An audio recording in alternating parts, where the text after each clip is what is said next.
Hey, Nate Miller here. I hope everybody is having a great day. It's a fantastic day here in Arkansas. It's a little overcast, but it's very pretty and beautiful day today. I'm going to give everybody just a little bit of time to jump on to this live stream, question and answer session, coaching session. So I'm going to give everybody just a few minutes, and I'm going to drop a link in the comments section for later. And while we're doing this, while we're waiting, if everybody wouldn't mind, just if you're on here watching this live, just share where you're watching this from, what state, what country. Just be sure and put that in the comments. I'd love to kind of see where everybody's from. I'm kind of getting everything set up here where I can look at the comments.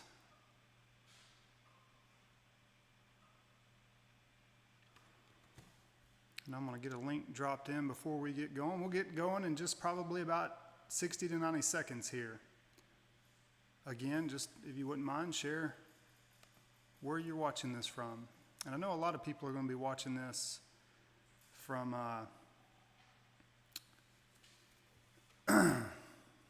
replay. So if you're watching this live, just drop in the comments where you're watching this from.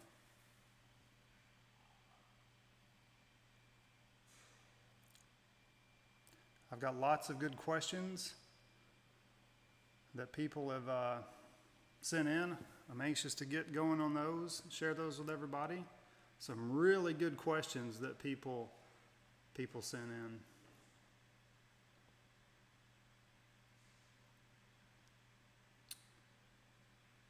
All right. I believe we're set here.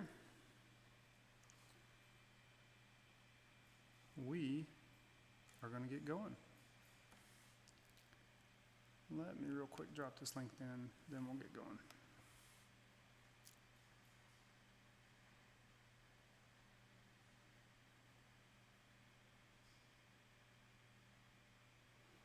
I hope everybody's having a great day today.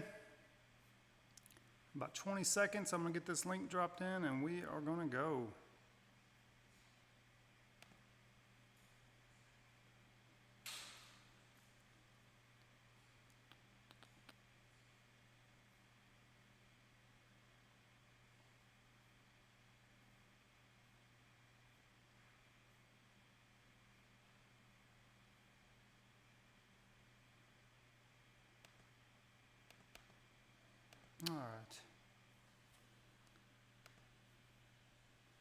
All right, let's get going. My name is Nate Miller. I'm a professional speaker, best-selling author, and performance coach. Let me welcome you to my first live question and answer session, coaching session, where I'm going to answer all your questions about leadership and performance. So thank you for joining.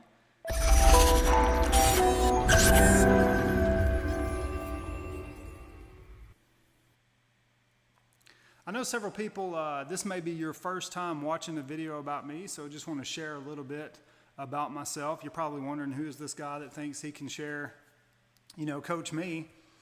My name is Nate Miller. I'm a former hospital chief executive officer. I worked for a company, and it was a Fortune 500 company, and I was the youngest CEO in that company's history. I became a hospital CEO in my 20s. So in my 20s, I was responsible for a $20 to $30 million hospital budget. And from there, I moved over to the acute care hospital setting. That was a rehabilitation hospital, and led an acute care hospital. My last year there, it was ranked in the top 2% of all acute care hospitals throughout the country. I believe we were number 114 out of about 5,000 hospitals, and that was, of course, quality measures and overall performance. So I left there and became a operations consultant, a turnaround expert.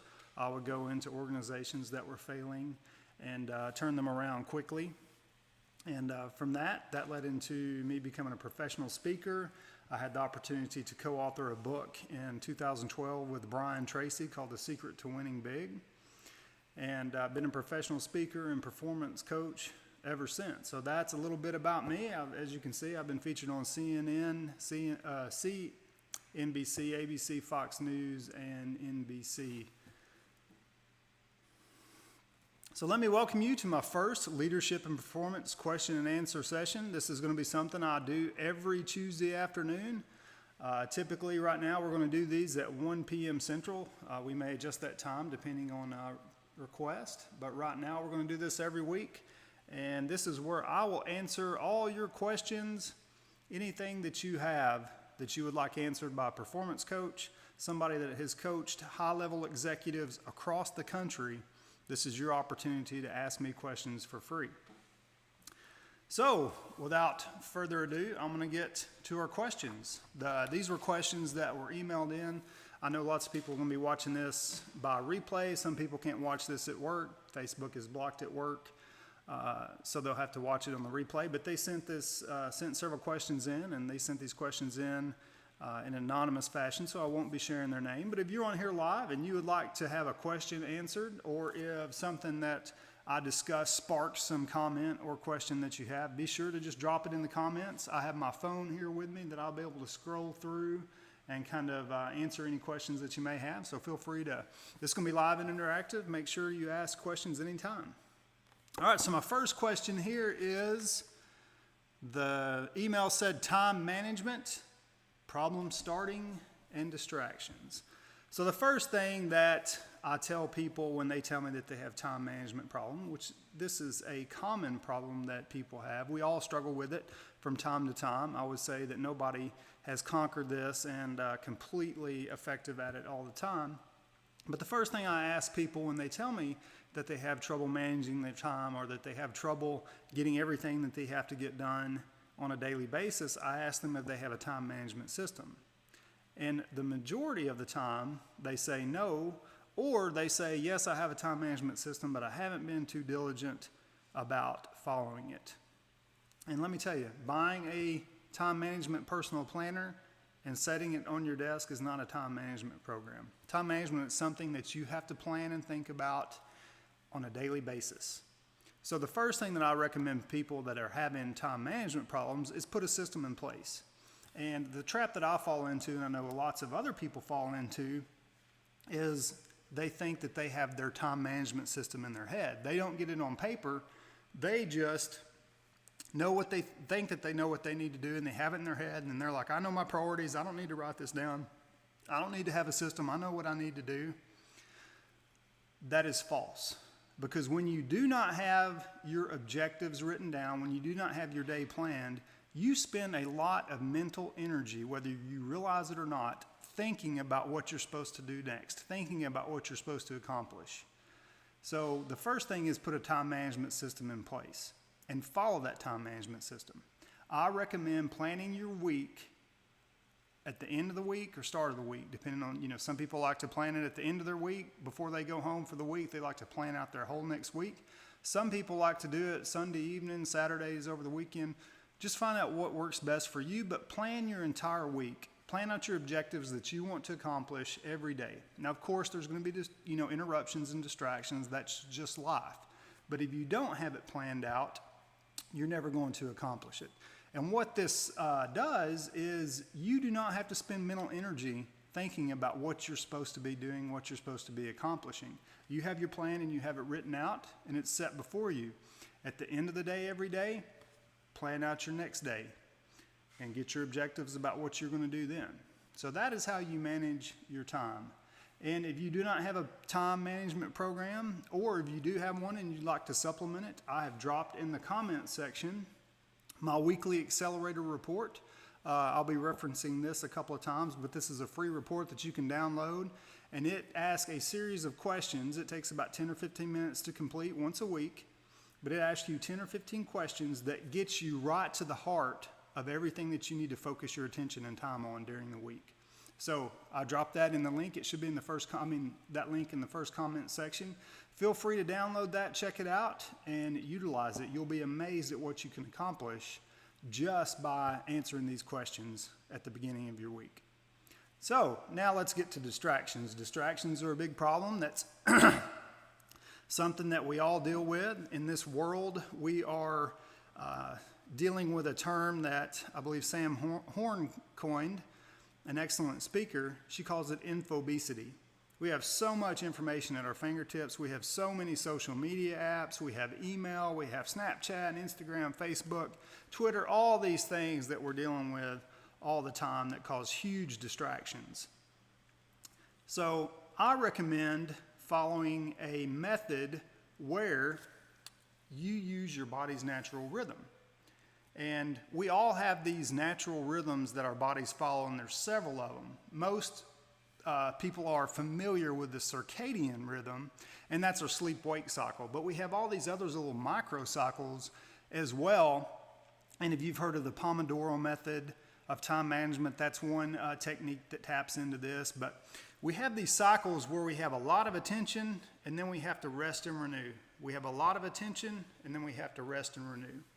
The problem is, when it comes to our rest and renew period, we typically, if we're working on something and we've been focused on it and we're kind of getting tired and we want to push through, we'll go get, coffee, caffeine, energy drink, some kind of sugar or carbs, and, we'll get that little kick, that little boost, and we'll just power through, and we never take that rest and renewal period.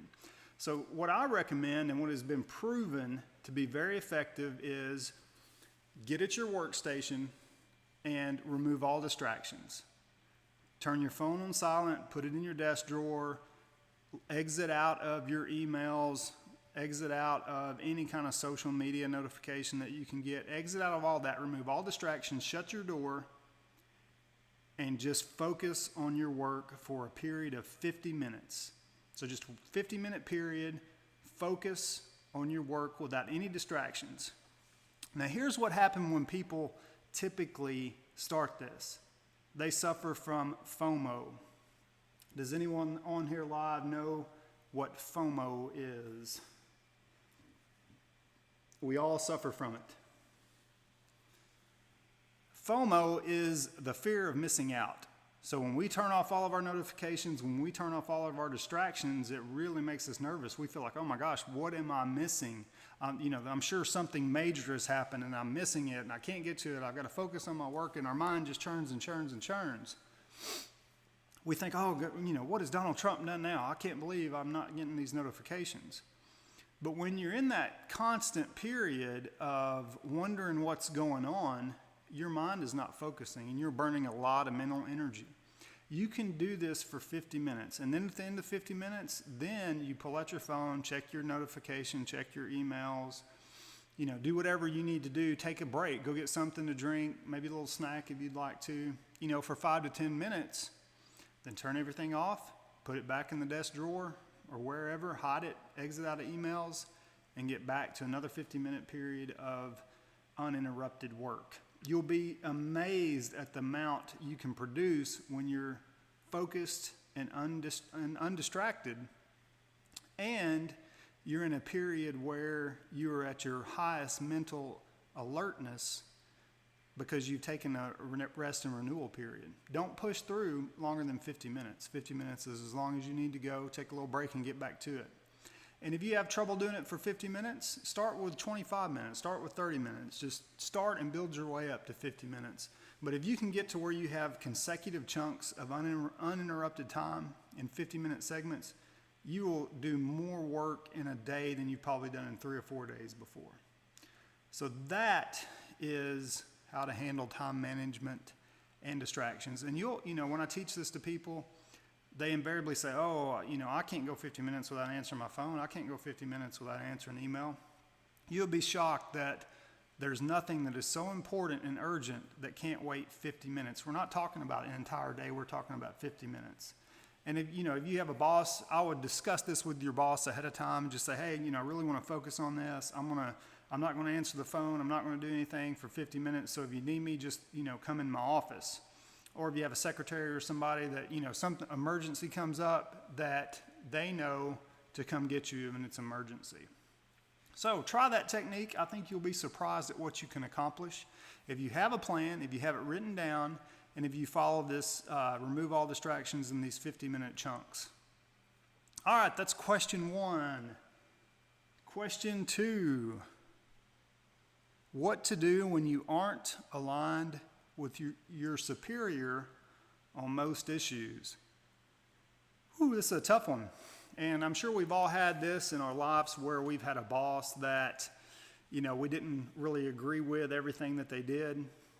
Had a lot of difficulty with it, working with organizations across the country that are having difficulty. This is something that commonly occurs, and it's commonly, even great organizations, you have to deal with this. So this is how I typically coach individuals to deal with this. The first thing that you have to figure out, is this a work problem? Is it just a problem with how they choose to do the work or the objectives that they want you to accomplish, or they want the organization to accomplish? Or 2, is it an ethical, moral issue? Usually it's going to fall into those 2 categories. Either people have problems with how they're choosing to do the work, or they have a problem with the ethics and morality of their boss. So let's go the second one first, and then we'll jump back to the first one. If you have a problem with the ethics and morality of your boss, I would certainly sit down with that individual, and then I would discuss that with them. I would, do this not as a way to sit down and say, I can't believe you do this way. This is so wrong. You're such a liar. Have a civil conversation. Conversations where you're confrontational are not going to achieve your objective. It may make you feel better. You may get things off your chest, but it is going to set you back in the long run. So don't go that approach. Do the Stephen Covey method, the 7 habits of highly effective people, is seek to understand. So sit down with your boss and really seek to understand and share with them your concerns that you have. You may be able to come to, I've seen this where people, just misunderstood each other, and, somebody was doing something that their employee thought was unethical, and the boss explained, or their supervisor explained, no, I do that because of this. This is why we do that this way. And they come to understanding, and things are fine. But if you have this conversation and you share your concerns with your boss and your supervisor, and you just feel uncomfortable that they're still doing things that are ethically and morally wrong, the next step, I might have a conversation with their supervisor, if that's an opportunity, and share with them, again, not to go in and, can you believe this is what he's doing? I can't believe it. Here's what he's doing. It's so wrong. It's so unethical. Just have a nice conversation with your boss's boss and just share your concerns. Do it in a very professional, non-confrontational manner. And if you go through that process and nothing changes, then you really have to make the decision whether you want to continue on with that organization or not. Because if it's something that is really amoral or unethical, and it's something that's not going to change, then you may have to look elsewhere. Or you may just have to live with it. Those are really the 2 choices. Now let's go back to the first problem of when it's not an ethical or moral issue, but it's just a way that your boss chooses to do work. Like it might be a different way than you would handle an issue. And I've seen people get really frustrated with this issue. And I've seen great people that just got crossways with their boss over difference of opinion of how things could handle, and they eventually either moved on or got fired. It was so bad.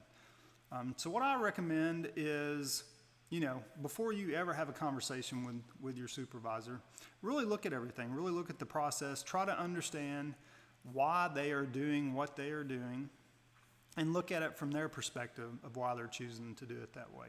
If that doesn't help, then I would have a conversation with your boss and, do it again, non-confrontational, professional, and go at it from an attitude of seeking to understand. Sit down with your supervisor and just, say, I'm really having trouble with how you're doing this shipping process. I don't understand it. It seems to me that there would be a better way of doing it if we did it like this. Help me understand why we're doing it this way. Really do it as you're coming from a position of really trying to understand why they're choosing that way, and just see what they say.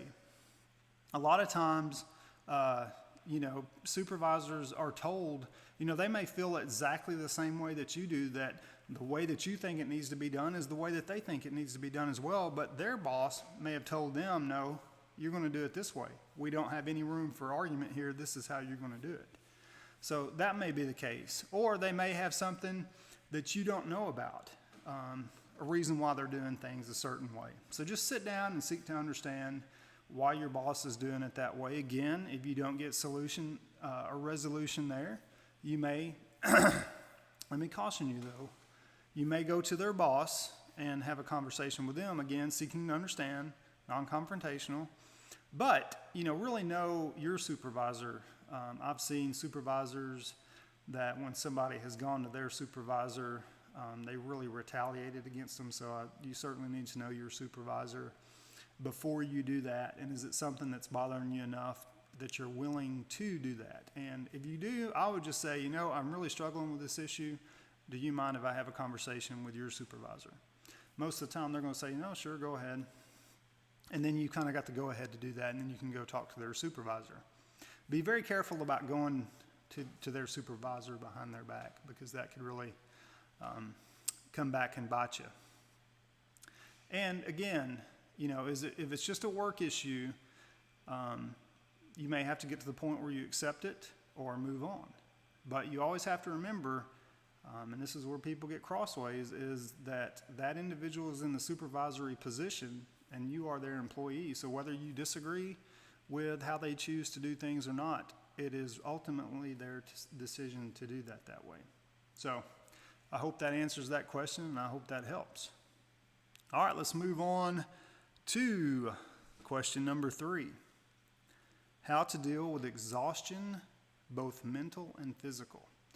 I'm sure this is something that we've all dealt with at one point or another. I've recently had some health issues that I really struggled with this and had to come to a place and do some research and figure out what was going on with me. And I can tell you, it dramatically impacted my work output, my outlook, and my ability to perform. So exhaustion, let's go from the mental standpoint, first. So again, the first thing that you need to do is you need to remove all unnecessary mental activity. So the way to handle that is to have a written program, a written plan of time management. When you have that written plan, you know what to do when. So that's the first thing. That's going to remove all the constant churning and thinking about, what do I need to do right now? What do I need? I've got this task done. What do I need to do? Let me think. Oh, should I do this or should I do that? Should I do this? So have your mental plan and be able to just go down your time management program. There's something that, I don't know if you've heard the story about Mark Zuckerberg, that his mental energy is so important to him that he wears the same thing every day, basically, because he doesn't want to spend any mental energy thinking about what clothes to wear. So I'm not suggesting that, but that's how important it is to some people. And you do not realize how much mental energy you spend in a day's time by thinking about what to do next. When you have that laid out, you know exactly what to do. It's going to save you a ton of mental energy and time. So that's kind of how to deal with just a little bit of the mental. Now the next thing is going to go into the physical and mental both. And the first thing that I recommend is make sure you're getting enough sleep. I cannot stress the importance of sleep in overall performance. Research has shown this time and time again, that individuals that do not get enough sleep dramatically perform at a lesser level than when they get more sleep. I'm being personally coached by a gentleman now that has worked with very high-level pro athletes. I'm talking the highest of high level of pro athletes. And he maps out their performance and figures things out. And they'll look at, okay, this game I had a really good game, but then the next game I had a really bad game. And they try to really reverse engineer why that happened. And he said a lot of times it had to do with the quality of sleep the night before. So that's how important sleep is. Research shows this over and over again. And if you looked at some of the research, Americans are extremely sleep deprived. We're sleep starved. We do not get enough sleep. So go to bed earlier. And one practice that is showing some significant results in research is making sure that you're turning off all screens, whether it's your phone screen, computer screen, or television, at least an hour before you go to bed. Finish your night reading, relaxing, meditating, something like that. Don't look at Facebook and then put your phone down and go to bed. Don't read emails, put your laptop phone down and go to bed. Give yourself an hour break before you go to bed, and make sure that you're getting at least 8 hours of sleep a night. So that's the first thing. The second thing that you need to do is make sure that you are eating a healthy diet. When you have mental and physical exhaustion, your diet can play a huge part. So I'm not going to go into what specific diet that you need to do, but make sure you're eating lots of healthy fruits and vegetables, meat, lean meat, protein, that you're getting enough, balanced diet. There's a million different programs out there. I'm not going to tell you which one is best, but just make sure that if you're having trouble with exhaustion, cut out the junk food, cut out the fried food, cut out the sugar, eat a healthy diet, and you'll be surprised at how much that helps as well. That was a big issue with me, and something that I realized was I was dealing with a symptom or syndrome called leaky gut syndrome that was causing me to have chronic inflammation. I'm not going to go into a whole lot about that, but if that's something that you may feel like you're dealing with, I'm going to just pop it in the comments section here.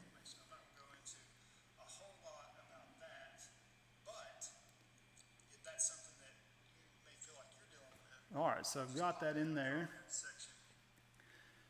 The guy's name that you can look up if that's something you're dealing with, his name is Josh Axe, Dr. Josh Axe. He has a lot of information about that. I highly recommend looking into him. He is his programs have really helped me. So just look into Dr. Axe, but that's the next thing, sleep and diet. The third thing that I recommend is exercise. And you don't have to go to the gym and, spend 2 hours at the gym lifting heavy weights. It could be as simple as walking for 10 minutes, walking for 15 minutes in the morning. Get some form of exercise. Get your blood pumping, get your body moving, get your body working. That will really help. The next thing is to develop a morning routine. I really think that morning routines are very undervalued and underutilized. So develop a morning routine where you get up. I recommend working out first thing in the morning, getting your blood going. Drinking at least 8 to 12 ounces of water. We wake up dehydrated, so get plenty of water in your system. Do something inspirational in the morning, whether it's you want to do, if you're a Christian, do quiet time, or whatever religion you have, you want to do quiet time. Or you do that first thing, or you want to do some inspirational reading or motivational reading. Develop a morning routine before you get your day going. That's one thing that you can do. And a part of my morning routine that I recommend, and don't have to do this in the morning, is I meditate. I meditate every morning for 10 minutes. A great app for that is an app called Headspace. It's a guided meditation. I can't meditate on my own. I need just a little bit of guiding there. So that's a app that I use. And it's paid, but I think you get several sessions free, and that's probably all that you would even need to use anyway. So check that out. And, kind of the same thing when I was talking about time management earlier is do a 50-minute work block, and then have this time of rest and renewal for a few minutes. And the example that I've heard about why this is so important is there was these two gentlemen that were working at a sawmill, and this was back in the 40s when they did the hand sawing. It was before chainsaws, and there was two guys, and they were really competitive. But one guy, he really wanted to make sure that he sawed the most wood. So he would saw straight through from the time that he began work till lunchtime. And then he would take his lunch break, and then he would saw straight through till the time that the day was supposed to be over. Well, he noticed that the guy that he was competing with was taking a break every hour. Every hour, he would take a 5 to 10 minute break. Then at lunchtime, he would take an extra 10 or 15 minutes at lunch of a break. And then in the afternoon again, every hour, he was taking a 10 or 15 minute break. And so the guy got really frustrated because the guy that was taking a break was sawing more wood than him. And so the guy said, all right, I'm going to work through lunch. I'm going to work through lunch. I'm not going to take a lunch break. I'm just going to eat like in 2 or 3 minutes, and I'm going to get back to sawing. I've got to beat this other guy. So even doing that, he couldn't saw more logs than the guy that was taking a break every hour. So finally, after a long time of trying everything that he thought that he knew to do to saw more logs than the guy that was taking a break every hour, he finally broke down and said, I don't understand why I don't take a break the whole day and you still saw more logs than me, even though you take a break every hour and you take a long lunch break. How in the world are you sawing more logs than me? And the guy just looked at him and said, well, it's easy. When you think I'm taking a break, I'm sitting down and I'm sharpening my saw. So every hour, I'm sharpening my saw. At lunch, I'm taking an extra 10 minutes to sharpen my saw. I don't work harder than you. It's just that I have a sharp saw and I can cut more logs than you because you don't take the time to sharpen your saw. So it's the same thing with time management. Have that little break, have that little time of rest and renewal. That really helps your mind. If you notice, most television programs are 30 minutes to an hour. That's very purposeful. That is logged in to how much, focus that we have in a single period of time. So take a break every now and then and do those uninterrupted work times. So that's the best way to deal with exhaustion, both physical and mental. All right, the next question, let me look here and see if I have any comments here. All right, the next question is motivating my team. How do I motivate my team? Well, this is a good one. It's kind of something that I'm passionate about. And when people ask me, how do I motivate my team? I'm having trouble getting my team motivated. I'm having trouble getting my team going. What do I need to do? The first thing that I tell them is you need to look in the mirror. You need to look at your level of motivation. You need to look at your energy level and see what you're projecting onto your team. Because when you're in a supervisory position, your team feeds off of you. Your team looks at you. Your team looks at you and mirrors and copies the mood that you're in. So if you're having motivation problems, guess what? Your team's going to have motivation problems. If you're having energy problems, guess what? Your team's going to have energy problems. But the converse is true. If you have a lot of energy, if you're inspired, if you're focused and motivated, your team is more than likely going to have lots of energy, be inspired, and be motivated and focused. So the first thing that you can do is look in the mirror. And I can tell you, there's times when I've been going through a lot of stressful issues, dealing with a lot of different things. And I've, just really been frustrated. And if I projected that, that's exactly what my team picked up on. You will not believe how much, it's just like our children. I don't know if you've noticed when you're in a bad mood or something's going on, your children are like, Mommy, what's wrong? Daddy, what's wrong? They can sense that. It's the same thing with our team at work. When we have issues, they really pick up on that. And if you're stressed, if you're, have lots going on, then they're going to start wondering, oh my gosh, what's going on? Are they about to do layoffs? Are we about to go out of business? Did we lose a big account? All these crazy things start going into their minds. So make sure, even though you may be really stressed out, you may be having a hard time getting motivated, do not display that to team. So the first thing that you can do is to look in the mirror and make sure that you're displaying a high level of motivation and inspiration. The second thing that you can do is really over-communicate. Communication is so key. I could spend 2 hours talking about how to effectively communicate and why it is so important. But sometimes, just because we understand something and understand why we're doing it, our team may not. Our team may really be struggling with why we're doing something, what's the purpose of this, what's the point? And if your team doesn't have real good clarity about your purpose, then they can struggle with motivation from that issue as well. So really over-communicate during these times. If you're having trouble with motivation during your team, really communicate the purpose.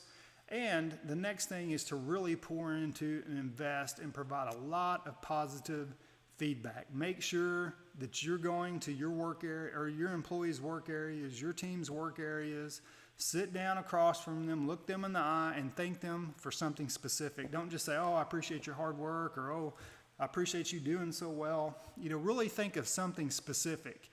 Sit down and say, hey, when that customer came in this morning and you didn't just tell them about the product, you went over and got the product and you demonstrated it to them and you showed them how that the product really worked and it really helped them understand the importance of that product and you made that sale.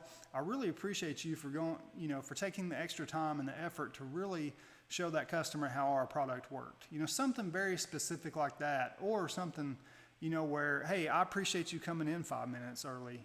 I know that we got a lot going on and you wanted to work, get a head start on your day, so you came in 5 minutes early. I noticed that, and I really appreciate you being that dedicated to our organization that you would do that. Or, you say the same thing if somebody worked late or worked through their lunch. Find something specific that you can really compliment them on and tell them that you appreciate them for doing. Really invest in them. Find the positives. Really, do something fun, do something spontaneous, bring in ice cream, have a little ice cream social, buy them lunch one day, something like that, something to really show your appreciation for them. But make sure that you're going through and doing lots of one-on-one communication and ask them, just sit down, look them in the eye and say, how can I help you? When you sit down and look at your employee's eye, your team member's eye, and say, how can I help you? What you're really saying to them is, what you do is so important that I feel like it deserves my time and attention. So what can I do to help you? It's extraordinarily powerful. So those are the ways to keep your team motivated. And it's something that it's never ending. You don't just, go through this and get your team motivated and then never have to do it again. It is a constant focus that you have to do. And if you're the team leader or you're the supervisor, it's something that that you will get a lot of return on your investment to keep your team motivated. And it's something you have to constantly focus on and do. So that's the best way to keep your team motivated. All right, the next question. I have trouble getting started. My time management once I get started is great, but I lose so much time just getting started in the morning. So I've talked a lot about this, about time management. Again, time management is something that you need to do, something you need to focus on. It needs to be a written program. Again, get my report. You can go to my website, thenatemiller.com, and you'll be able to find my weekly report there. I'm going to drop it. If the link hasn't shown up yet, I'm going to drop the link in the comments. Let's look here. And you can go get my free report. It's called the Weekly Accelerators Time Management Plan, way to help you get focused. So that's the first thing. So this is the issue where you just have trouble getting started in the morning. So the way to get started in the morning is to do this. You start the night before. Before you leave your work area, you make sure that everything is put up. You make sure that you think about what you want to accomplish for the next day, and you have your written objectives for the next day. So the last few minutes before you leave the night before, clean your work area, because what you don't want to do, if you're having trouble getting started, getting going, you don't want to have to come in and immediately have to put stuff up, move stuff, put this here, move that there. Oh, do whatever you need to do to get your day going. You want to be able to come in and immediately get going. So have your work area ready the night before. Take a few minutes to do that. Have your day planned and set a start time. So if you want to be working by 8 o'clock and you want a cup of coffee, don't get to work at 8 o'clock and then go get your cup of coffee. Get to work at 7:55. Go get your coffee, sit down, get ready, and make a commitment that you're going to start work at a very specific time. 8, 8:15, 8:10, 8:30, whatever, 10, 9, 10 o'clock, whatever it is for you. But set that time and stick to that. Make sure that you are working by that date, make a commitment to do that. And then again, something that has really helped people that have trouble getting started in the morning is do not look at emails, do not listen to voicemails, and do not check Facebook, Twitter, Snapchat, whatever. Do not do that first thing in the morning, because what you do, if you have trouble getting going, you're going to come in, you're going to see an email, and it's something that that somebody else wants from you. That's what emails are. Typically, when we get an email and we read that email, it's something somebody's wanting for us. So put that off. Start with one of your objectives. That's why planning the night before, you'll know, and start with the most important and do something that you can accomplish within 45, 50 minutes. It may not be the whole objective. Like, if you have a 6-hour objective that you want to accomplish that day, don't start with that one. Start with, a piece of that where you can see a victory. Like, that, okay, I come in and I focus on this for 45, 50 minutes. I'll have this done. I can put that in my pocket as accomplished. Because when you have a victory, when you start your day with a victory, it really helps you build confidence, and it helps you build momentum, and helps you build energy. So start with something that will take about 45 to 50 minutes if you possibly can. Don't check email, don't check voicemail. Put your phone on silent, put it in your drawer, and focus on your objective. Then once you get that first objective done, then you can check your email, voicemail, whatever you need to do. But people have trouble with when they first get to work. Again, it's that fear of missing out. If they don't, check their email and check their voicemails, they're afraid that they're going to miss something. Don't do that. If there's any way that you can possibly do that, of course, if you do customer service and you're on the phone the time you start, that's obviously not going to be something that you can do. But make sure that you come in, do not get distracted, do not start doing things for everybody else. Do something, one of your objectives, get that accomplished, and then check your email. So that is the best way to get started in the morning. Again, what I talked about earlier, make sure you get enough sleep, make sure you're eating a healthy diet, same time management stuff. And having my weekly accelerator program will definitely greatly benefit that. And I'm going to just tell the link to that. I'm going to say the link to that. I'm going to pull it up on my phone here. I'm having trouble getting it dropped into the comment section there. I think maybe I can do it through my phone, and then I'm going to check and make sure that I haven't missed any comments here. So let me drop this in the comment section. All right, the link is in the comment section now. So it's http://thenatemiller.com/weekly-accelerator/. You go download that program, or my weekly accelerator program, weekly accelerator method, and it will help you gain clarity, help you gain focus, and know exactly where you need to spend your time. Because, one thing, if you don't have a program like this, as the end of the week starts getting close, you think, oh, what did I not accomplish? What did I not accomplish that I was supposed to? Again, you spend mental energy trying to think about what you need to do for the week that you haven't done yet. Or you'll get to the start of the next week and you realize, or over the weekend, you're like, oh my gosh, this is one of my top priorities and I totally forgot about it.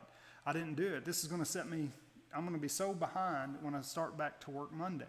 So having that clarity, having that focus of knowing what you want to accomplish is huge. So get that weekly accelerator program, use your own program, whatever you want to do. All right, I'm trying to look to see, what questions do you have? Anybody on here that hasn't asked questions, what questions do you have? Let's look here. I'm not seeing anything.